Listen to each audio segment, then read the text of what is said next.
Making headlines tonight. Britain's Guardian newspaper expresses regret over its article which incorrectly claimed that Prime Minister Hun Sen had a Cypriot passport.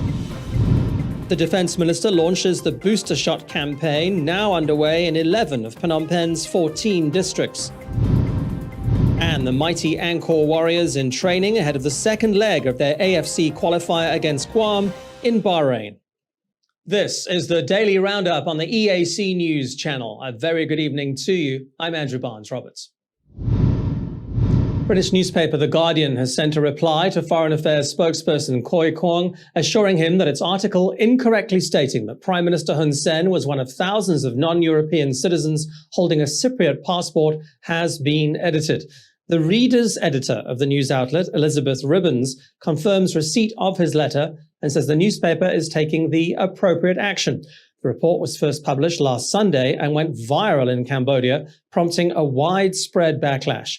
EAC News reporter Reo Soko has the story. The Guardian initially published the article with the headline, "Law firm founded by Cypriot president accused of hiding assets of Russian exile." In it, it stated that Prime Minister Hun Sen was listed as one of thousands of non-Europeans who had been given a Cypriot passport. The article was quickly condemned and subsequently edited to read that members of Prime Minister's inner circle were holding Cypriot passports, not the Prime Minister himself. In addition to the Ministry of Foreign Affairs demanding a correction from the Guardian, it also sent a letter to the Cypriot government asking for cooperation in providing proof that Prime Minister Hun Sen is not a citizen of their country. The article has even sparked a constitutional amendment in the kingdom, with the Council of Ministers approving a draft amendment which mandates only Khmer nationality for the country's top office bearers. The Guardian's reader's editor, Elizabeth Ribbons, issued the paper's reply via email on Monday. She has reassured that the error in the article has already been amended and footnoted accordingly. Ribbons has also added that the edited article is scheduled to be listed in the Guardian's online corrections and clarification column and will appear in the early hours of Tuesday morning. She concluded her email by saying that the Guardian regrets the concern caused to Prime Minister Hun Sen, but hopes that its prompt action to rectify this error. 16 million have already been fully vaccinated. Now, the government is officially taking one step further to achieving a new normal, with the booster shot campaign rolling out first in Phnom Penh. The campaign was officially launched on Monday by Defense Minister Tia Ben, who said the booster shots will create a truly strong community immunity, especially against infections of the Delta variant. Previously, we opened the campaign on the 30th of April at this place and red zones in Phnom Penh for the first time in 4 districts. Now I have expanded to 6 districts and to some factories. In the COVID-19 daily report, we are able to gradually control the spread of COVID-19 because we provide vaccines everywhere. Now it is said that almost 100% of the adult population has been vaccinated. That's 99.24% out of 100%. The defense minister has also announced that health workers will receive help from the military in getting booster shots into arms. More than 3,500 troops are joining 152 medical teams across the capital. Vaccinated adults must have been fully vaccinated at least 4 months before they can receive their booster shot. They are also being reminded by the Health Ministry to continue practicing the 3 does and 3 don'ts. Officials say this is the only way to maintain a strong defense against COVID and allow for a full reopening of the economy. With the second dose campaign for adults largely completed, the kingdom is now focused on increasing immunity by applying booster shots for the general public. Starting this Monday in 11 of Phnom Penh's 14 districts, the residents should bring their vaccination cards and head to a vaccination center to receive their free booster shot vaccine. The capital's remaining districts will start applying for the vaccines from the 30th of October, before other vaccination sites open in other parts of the country.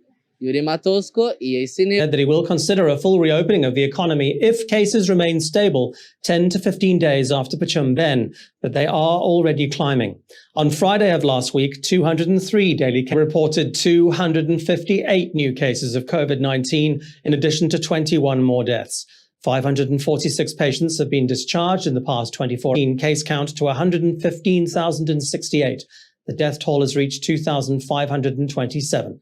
The number of patients treated successfully has climbed to 108,400. Person Khoi Kwong assuring him that its article incorrectly stating that Prime Minister Hun Sen was one of thousands of non-European citizens holding a Cypriot passport has been edited. Action. The report was first published last Sunday and went viral in Cambodia, prompting a widespread backlash. EAC News reporter Reo Soko has the story. The Guardian initially in it stated that Prime Minister Hun Sen was listed as one of thousands of non-Europeans who had been given a Cypriot passport. The article was quickly condemned and subsequently, in addition to the Ministry of Foreign Affairs demanding a correction from the Guardian, it also sent a letter to the Cypriot government asking for cooperation in providing improvement in the kingdom, with the Council of Ministers approving a draft amendment which mandates only Khmer nationality for the country's top office bearers. The Guardian's readers have been amended and footnoted accordingly. Ribbons has also added that the edited article is scheduled to be listed in the Guardian's online corrections and clarification column, cost to Prime Minister Hun Sen, but hopes that its prompt action to rectify this error provides a satisfactory resolution. Rhea Soko, EAC News. Water levels have risen dramatically in recent days, and while not flooded yet, the Phnom Penh Department of Water Resources says the river is already at dangerous levels and will flood if it rises. Residents, a dike is being built to ward off any flash floods, but officials have advised people to prepare food and their valuables in case an evacuation is ordered.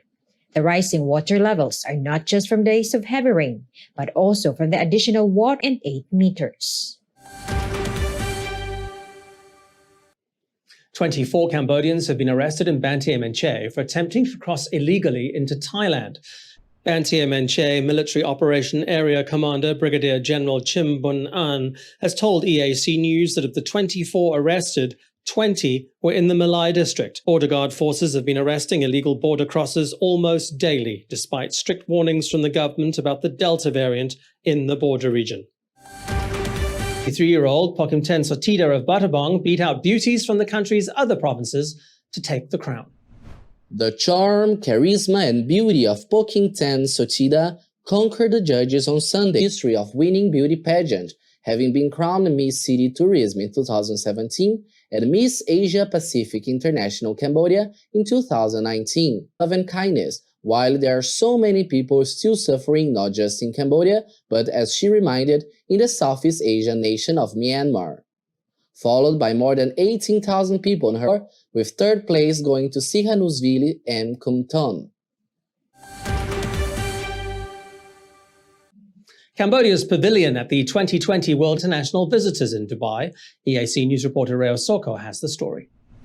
The royal government of Cambodia has chosen the theme Sustainability for the Cambodian Pavilion. The design showcases Khmer style with a vision combining ancient culture, Dongwik or Udong period, and the Chaktumuk period representing modern Phnom Penh. Cambodia was one of more than 30 countries selected by the World Expo Committee for last month's trial run, rich in culture. All the decorations feature representations of Angkor Wat, Jayavarman VII, a 4-faced Brahma, lion sculptures, Vishnu, Shiva, and temple guards. Soko, EAC News. Well, now for a look at news making international headlines. That's Monday, the 11th of October. Tatarstan, killing 16 people and severely injuring 6 others.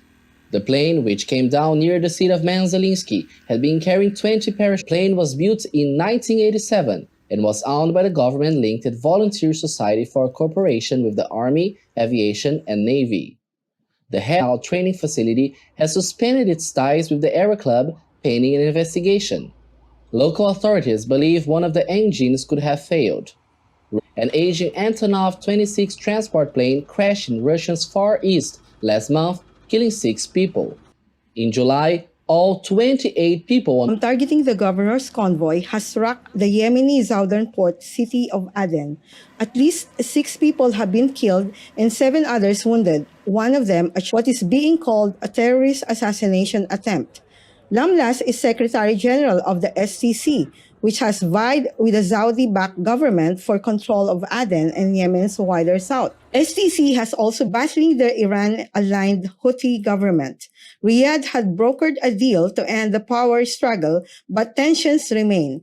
Instability in the south is complicating UN-led peace efforts to end aid. The government is based in the south, while the Houthis control most of the north. And more buildings near the volcano on the Spanish island. Footage shows trees and buildings on fire as dawn broke, with jets of lava erupting from the volcano and flowing down what remains of the Cumbre Vieja volcano. People have been evacuated from their homes. Stay with the Daily Roundup. Coming up after the break, a look at the day's sports news.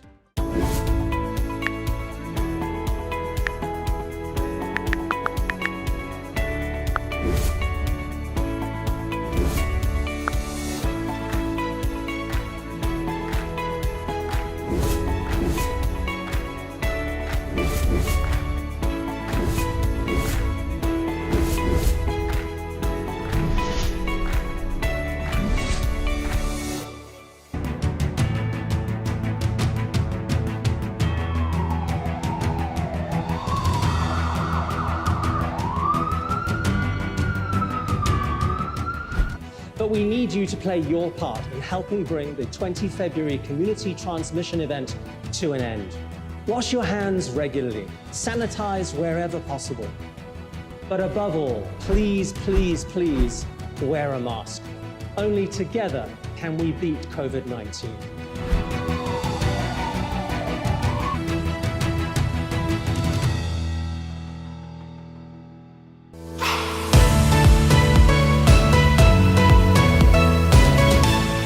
EAC News' audience is growing. Our YouTube channel has over 150,000 verified subscribers. To mark the milestone, we've received the Silver Creator Award from YouTube. It's given to channels with over 100,000 subscribers. YouTube CEO Susan Wojcicki says the award celebrates also created valuable connections and built a community along the way. The next milestone we're going for is 1 million subscribers, and we'd really like that Gold Creator Award. So if you're not already a subscriber, head to YouTube and search for EAC News. Subscribers get alerts when the Daily Roundup is premiering and live events are streaming. Get all the latest breaking news and updates from Cambodia in English. The EAC News channel on YouTube. Cambodia made clear.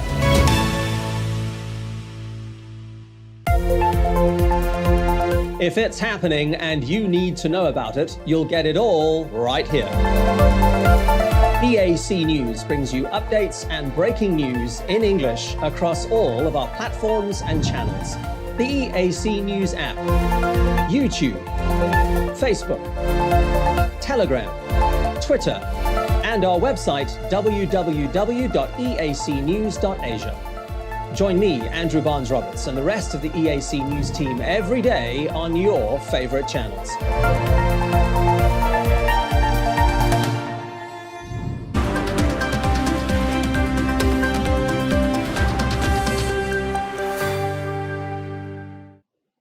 Cambodia's national football squad are on a high after their first leg win over Guam in their Asian Football Championship finals in China, but also $100,000 in cash from Prime Minister Hun Sen. He offered the incentive on Sunday while congratulating the Angkor Warriors on their first leg win. Warriors soaked up the pressure, Chan Vatanaka putting the winner in the net in the 26th minute. The two sides face each other again at 12:30 a.m. on Wednesday morning Cambodian time, that $100,000 in cash from Prime Minister Hun Sen. The 2023 Asian Championships will be the 18th edition of the tournament, which is organized. World champions France have won the Nations League with a 2-1 win over Spain at the San Siro Stadium. Their goals came from Karim Benzema and Kylian Mbappe. Time that the deadlock was broken, with Spain taking the lead. But France responded quickly, with Mbappe finding Benzema, who cut inside before unleashing a brilliant curling shot into the far corner to make it 1-1. Foothold in the game during a first half dominated by Spain, but soon came alive thanks to Benzema. Yes, Karim is a crucial player, and from what he's been showing at the club level with Real Madrid.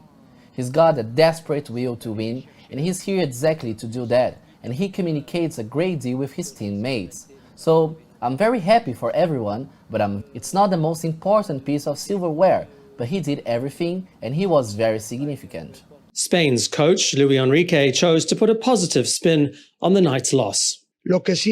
How much have we won this week? I don't know. Players and the team, that is all good. Of course, it will be every time more difficult for me to make my next squad selection, and that's good for me and for us. The important thing is that the team maintains their personality and the will to win. Country's position as champions of the world. Britain's Tyson Fury won Saturday night's arena in Las Vegas. Fury knocked Wilder down onto the canvas in the third round, and the American responded in kind in the fourth, twice. But Fury ultimately overwhelmed the world heavyweight unification fight against Anthony Joshua. But he's going to have to wait. Joshua has triggered his clause for a rematch against heavyweight rival Alexander Usyk. That fight could take, but has opted to try and get them back. If he does, that could put him on course for a bout with Fury, who's looking to be the world's undisputed heavyweight champion. All right, let's have a...